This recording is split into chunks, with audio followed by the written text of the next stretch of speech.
প্রিয় দর্শক, আসসালামু আলাইকুম রহমতুল্লাহ বরকাত। যারা আমার আবু দাউদ ফয়সালের এই চ্যানেলের সাবস্ক্রাইবার ভিউয়ার আছেন, সকলকে স্বাগতম।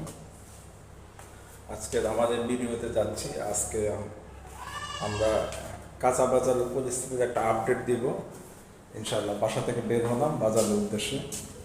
হ্যাঁ, সকলে দোয়া করবেন, হ্যাঁ, সুস্থ ও সুন্দরভাবে বাজার করে আবার বাসায় ফিরতে পারি এবং ইনশাল্লাহ বাজারের সব আপডেটগুলো যাতে দিতে পারি। আজকের কাঁচা বাজারের কী অবস্থা, মাছ, মুরগি, সবজি সহ আমাদের চ্যানেলের সাথে থাকুন, সাবস্ক্রাইব করুন। প্রিয় দর্শক, আসসালামু আলাইকুম রহমতুল্লাহ বরকাত। যারা আমার আবু দাউদ ফয়সালের